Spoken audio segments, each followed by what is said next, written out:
For today's lab, we're going to do a reaction to figure out the percent of oxygen in potassium chlorate. So the first thing we're going to need to do is get some initial data so that we can do our calculations at the end. We're going to be looking for some pretty precise answers today and some fairly small changes in mass, so we'll be using the analytical balances. We'll start with the mass of an empty test tube. Test tubes are tricky because they like to roll. There we go. Give that a second and make sure the number's not changing. 32.1736 grams for the empty test tube. We need a little less than a gram, really, of potassium chlorate. Now, we need an absolutely precise mass, which we'll get from the analytical balance, but we're not going to tap out chemicals to measure them on those balances because they're sensitive and expensive. So we're going to dump about the right amount onto this paper. Not quite enough. Oh, well, we went over by a little, but that's going to be all right. I'm not writing this number down. This is not the important number. What I'm going to do is I'm going to transfer this carefully into my test tube.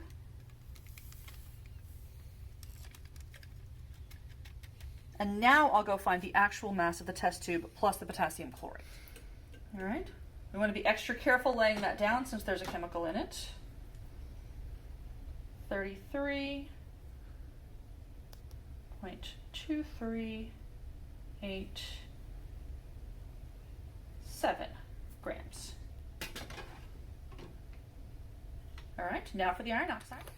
The potassium chlorate is our reactant, but this reaction would take place very, very slowly. What we need is a catalyst, which is a chemical substance that speeds up a reaction but is not consumed in it. And iron 3 oxide, just your basic rust, is the catalyst for this reaction. So we really don't need very much. We need about 0.1 grams. You'll notice that this chemical is real soft and fluffy, tends to get kind of everywhere. That's why many of the things in this lab are slightly reddish or pink. And now we'll get the mass of the tube with our reagent and our catalyst inside. 33.33, careful to not bump the table here, 96. So in this lab, we want to figure out how much of this substance is oxygen. To do that, we're going to get rid of the oxygen. We're going to heat it, and that'll drive off the oxygen. But the way we have to figure out how much oxygen is produced is a little bit tricky. It's hard to measure the amount of gas that's made.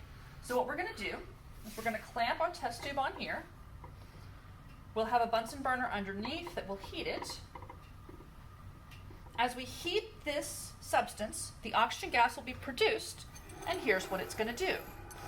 It's going to go through this tube into this bottle, which is then going to displace the water that's in this bottle out into this beaker. And by measuring the volume of water that is displaced into the beaker, we can figure out what volume of oxygen gas was created. Now, we can't, the measurements on the side are not going to give us a precise enough volume, so what we'll do is we'll measure this by mass. That means we need to know what the empty dry mass of this beaker is. So that's the next mass we'll get. All right, mass of the empty beaker is 138.44 grams. If I started creating gas right now and tried to push this water through, my volume would be a little bit off because of all of the air that's trapped in this tube. So I need to get rid of that air. So to do that, I'm going to blow through here. I'm not going to put my mouth on this rubber stopper. I've got no idea where it's been. The trick that I like to use is to wrap my hand around the rubber stopper and then blow into my hand. What I'll do then is once I see liquid come through this tube and into this second waste beaker, I'm going to use this pinch clamp to stop the flow to seal the system basically so that no more water can come through. You'll notice this is not the beaker that I weighed. That one needs to stay clean and dry over there and be ready to go, so that it's ready to go.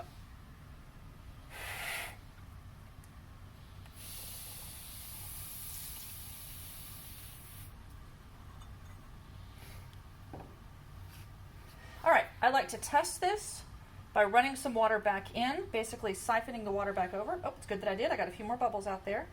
It'll also put a little more water back into my bottle. I want my bottle to be pretty close to full so that I can displace as much oxygen as is created. And I usually go back and forth a few times, letting gravity help me siphon this water until I'm sure, or reasonably sure, that the air bubbles are out of the tube. The more air bubbles I get out of this tube, the better my results will be.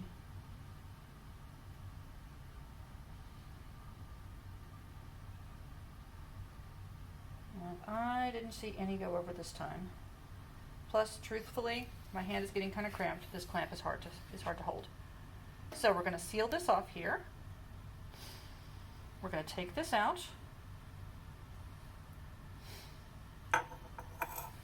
No liquid should come out of this right now because the system is sealed. Now, obviously, we're not going to heat a system that is closed.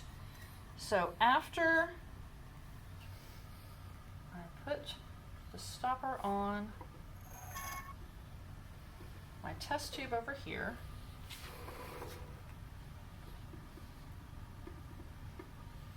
now my system is sealed. If I have done this correctly, when I release the clamp, just a little bit of water will come over because of the difference in heights of the two beakers. And that's water that we need to keep. So that worked exactly like it was supposed to.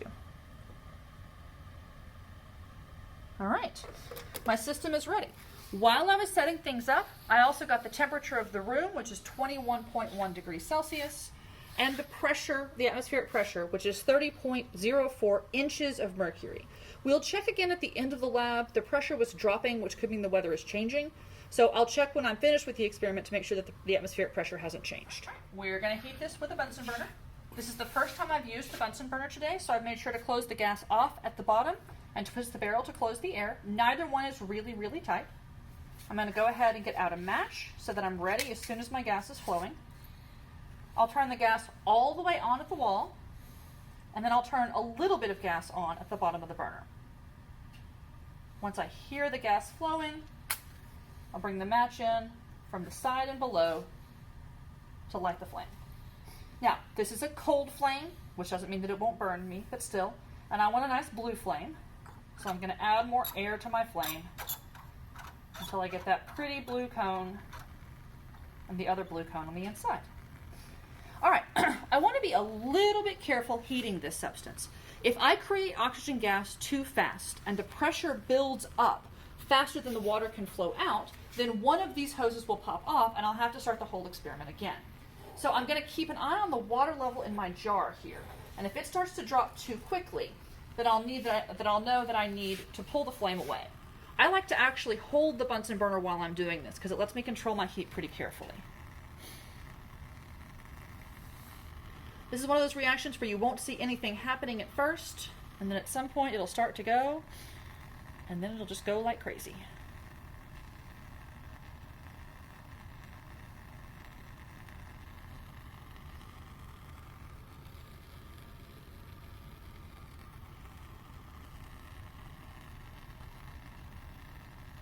All right, I'm starting to see some bubbling, so I'm backing off just a little bit. Bubbling is a good sign that I'm making oxygen gas. Pretty much anytime you see bubbling, there's got to be a gas being created somehow or other. I'm not seeing any water change yet, but it will.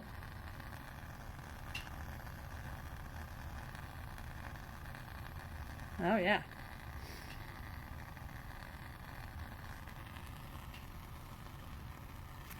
We're definitely seeing a reaction in the tube.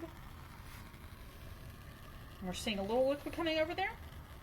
Yep, I believe there's more liquid in that beaker than there was before.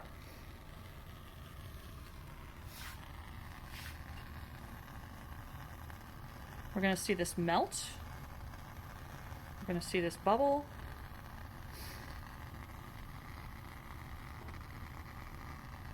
This is the part that I'm going to pull away a little bit.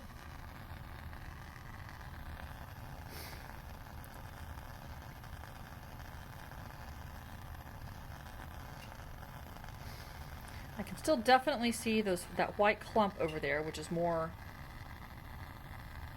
potassium chlorate.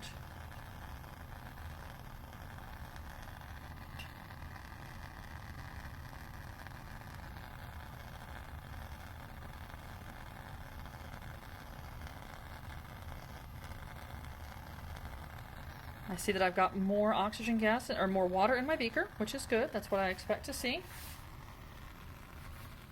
The liquid level is dropping in my jar, going up in the beaker.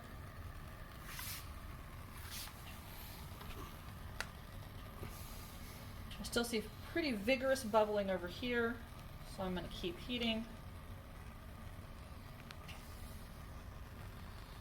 There we go. Now we can watch the level in the jar go down as the level in the beaker goes up, and my liquid over here bubbles pretty dramatically.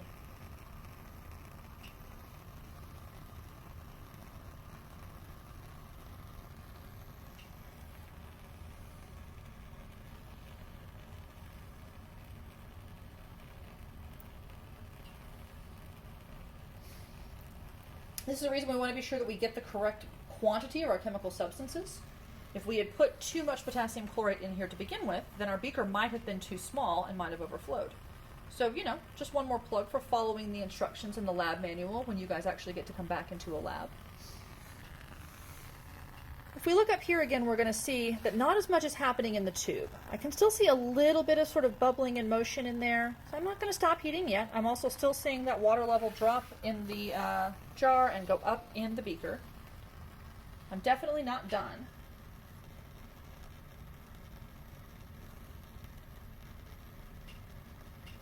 But I'm not seeing as dramatic a change over here as I was before.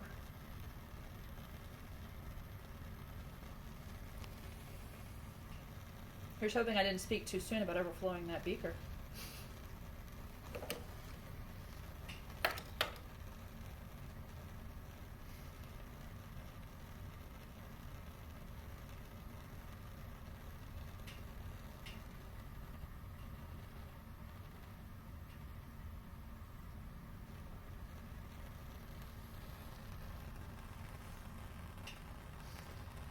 All right, I'm not seeing much more in the way of change in my tube or in my beaker, but I'm going to let this heat for a solid 30 seconds more before I decide to call it. Just because I can't see it doesn't mean that it's not still happening. And you'll notice now that the reaction has stopped happening so rapidly, I've got the hottest part of the flame on my test tube over here. I'm heating it a little bit more aggressively. I'm no longer worried about creating gas too quickly and building up pressure inside my tube, because I know that most of my gas has been produced.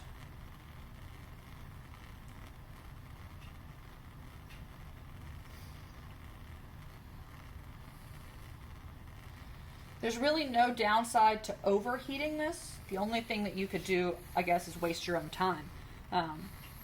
But I'm not in a big hurry, so I don't mind giving it just a little bit longer.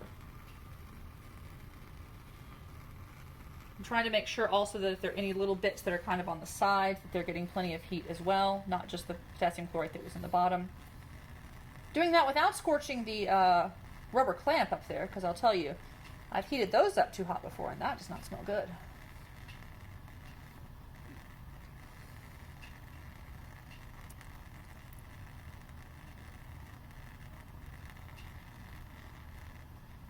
All right, you know, I think we're good here.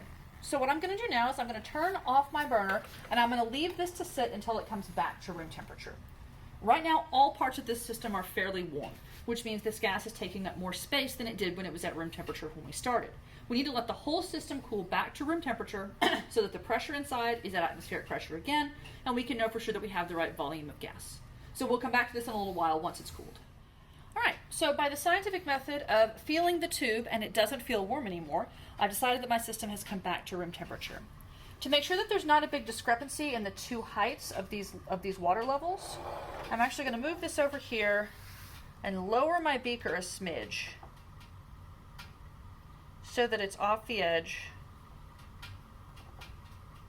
and the liquid levels are close to the same.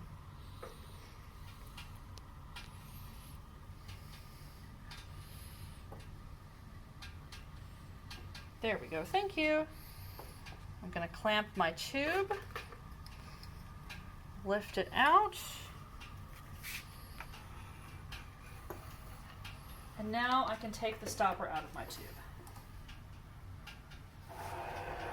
Next thing I'll need to do is go get the mass of this tube which now contains just the iron oxide that we had to begin with and potassium chloride instead of potassium chlorate. All right, let's get the final mass of our tube with just the potassium chloride in it.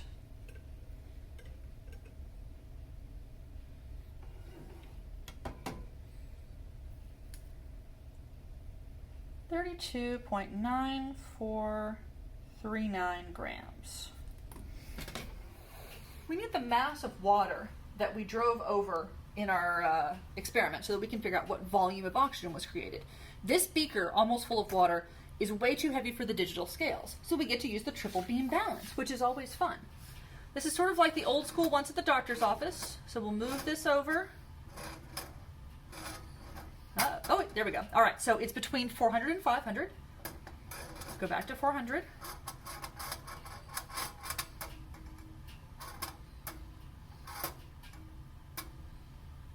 So it's more than 440, but less than 450.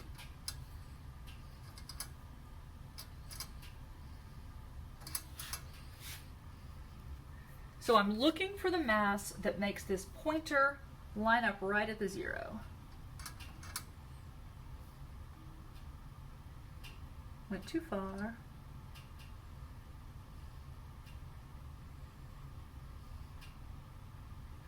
That looks great. So I have 444.59.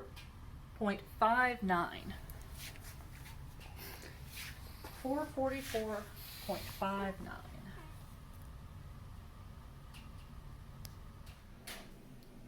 All right, we've come to the final lab of our summer chemistry lab course.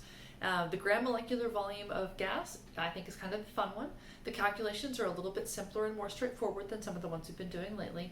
But be sure you're paying careful attention to what you're supposed to be subtracting and what you're supposed to be converting. Pay careful attention to the units of the numbers that you're working with and make sure that you've made the conversions that you need to. The lab handout should be fairly straightforward, as should the lab report. But if you have any questions, send me an email.